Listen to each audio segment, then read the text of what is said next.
Dans l'est de la France, à Strasbourg, une autre gare à la verrière exceptionnelle a connu un destin hors du commun. La Grande Gare Centrale. Cette gare a été vraiment un grand saut dans la modernité. C'est un outil technologique exceptionnel. Troisième gare de France, hors région parisienne, elle est chaque année fréquentée par plus de 20 millions de voyageurs. L'importante étoile ferroviaire au cœur de laquelle elle est implantée dessert Paris, Marseille et Stuttgart.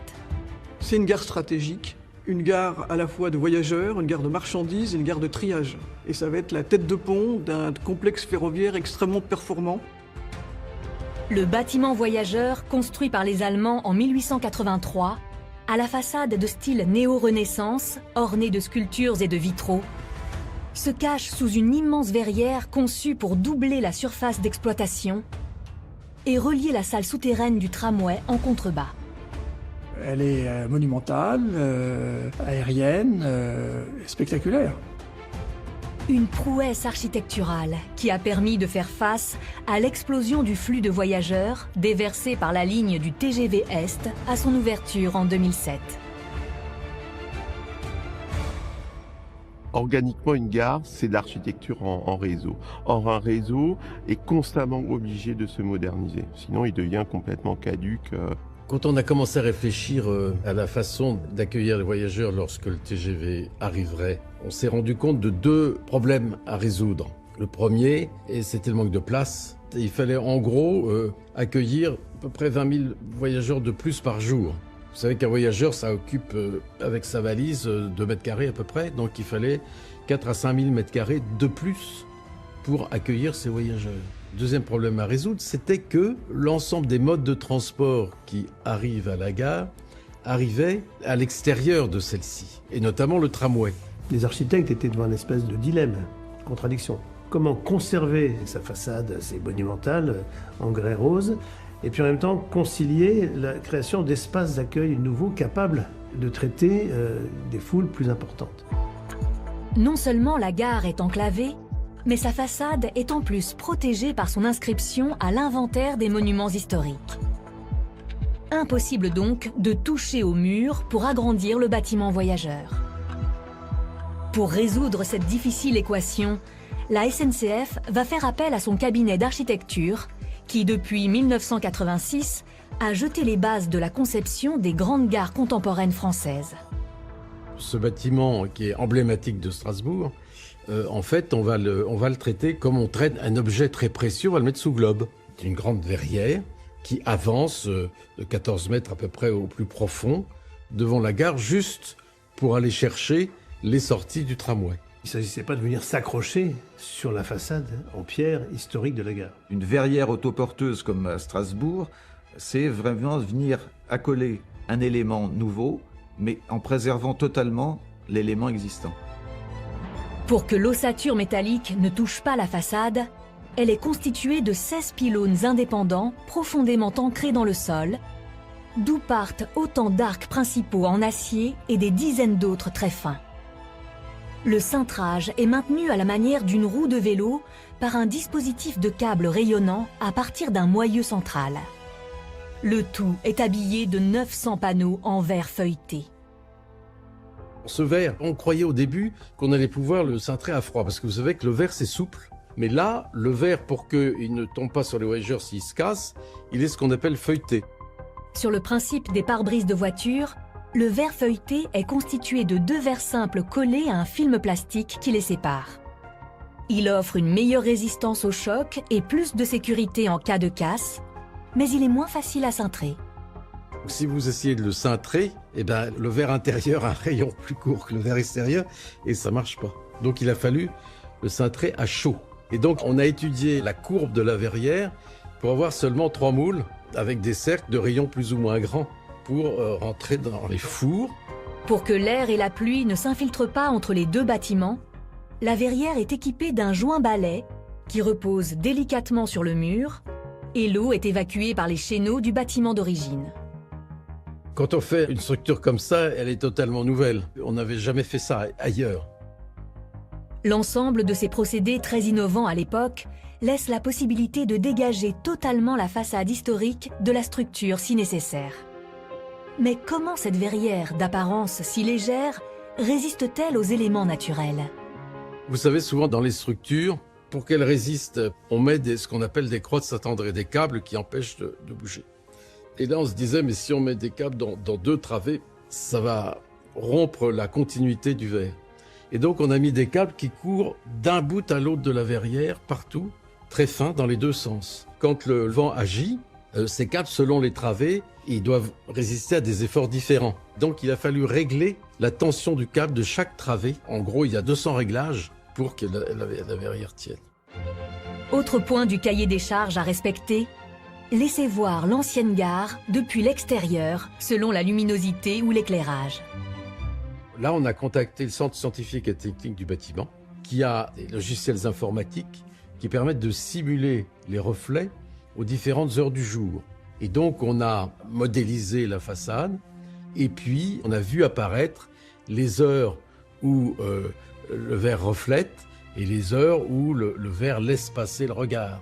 Le résultat, je pense, est assez convaincant dans la mesure où la transparence existe totalement de nuit avec l'éclairage, et pour la journée, on a ce dialogue avec les nuages qui se reflètent dans l'ensemble, qui crée un nouvel événement urbain qui est une réponse, je pense, assez correcte. Après 2 ans de travaux, l'extension qui a nécessité 650 tonnes de verre et d'acier optimise la fonctionnalité de la gare. Elle réunit les accès et les zones de circulation, laissant les différents services au bâtiment originel. En 1852, au début de son histoire, la gare de Strasbourg est loin d'être un bâtiment moderne. Implantée le long du canal à l'intérieur de l'enceinte historique de la ville, elle est exploitée par les compagnies du chemin de fer qui relient Paris, Strasbourg et Bâle. Mais 16 ans seulement après son inauguration, un tragique événement précipite le cours de son histoire. Le 28 septembre 1870, les armées prussiennes s'emparent de Strasbourg et de toute l'Alsace-Lorraine. En 1870, la guerre tourne mal pour les armées françaises. Strasbourg est assiégée et bombardée pendant 1 mois et demi de façon extrêmement dure et brutale par les assiégeants. D'ailleurs, l'ancienne gare est en partie détruite, la cathédrale subit des bombardements, la bibliothèque de Strasbourg part en flammes, et c'est une ville meurtrie qui est annexée par l'Empire allemand. Avec la victoire de Bismarck, Strasbourg est soudain promue capitale de l'État impérial d'Alsace-Lorraine. Le Reichsland a d'énormes ambitions pour la région qu'il vient d'annexer. Alors les Allemands ont beaucoup à se faire pardonner de la part des Strasbourgeois de l'avoir en grande partie détruite. Ils veulent donc en faire une capitale qui soit une vitrine de la puissance allemande, mais aussi de la modernité allemande et de la culture allemande. Et ils investissent donc beaucoup dans le développement de Strasbourg. La ville détruite par les bombardements va être reconstruite et étendue autour du cœur historique dans un vaste projet de ville nouvelle qui va tripler sa surface, la Neustadt. La gare centrale est le premier projet conçu donc pour modifier, changer la ville et la moderniser. Parce que l'enjeu militaire de Strasbourg est évidemment extrêmement important. La France veut reprendre ses provinces perdues et l'état-major allemand sait que tôt ou tard il va y avoir une guerre à nouveau contre la France. Et donc le Reich joue un rôle stratégique pour pouvoir acheminer à tout moment des troupes et de l'armement. L'ancienne gare, située sur une parcelle trop étroite, ne peut être suffisamment agrandie pour répondre aux desseins que lui prête l'Empire. Elle va donc être déplacée dans la partie ouest de la Neustadt. La nouvelle gare centrale va occuper une surface de 37 hectares dans une ville nouvelle de 400 hectares. C'est-à-dire quand même une place très importante. Elle est un symbole très fort de l'appartenance au Reich allemand. C'est une gare stratégique. Donc on a simplement rasé la fortification ancienne, on a érigé la gare à cet emplacement-là et on l'a protégée à l'extérieur par la nouvelle fortification. Les travaux commencent en 1878 avec la construction d'une gare de passage de 150 mètres de long 17 mètres de large et 24 mètres de haut, flanquée d'une double halle métallique qui abrite les quais à l'arrière.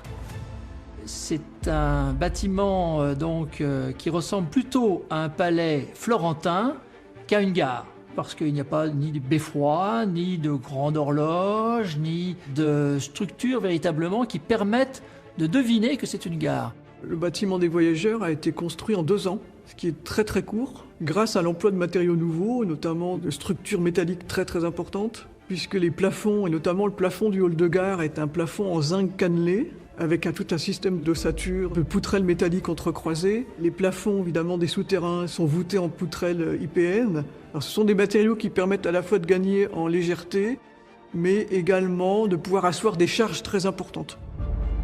Car l'autre particularité du bâtiment, c'est son organisation atypique sur 2 niveaux.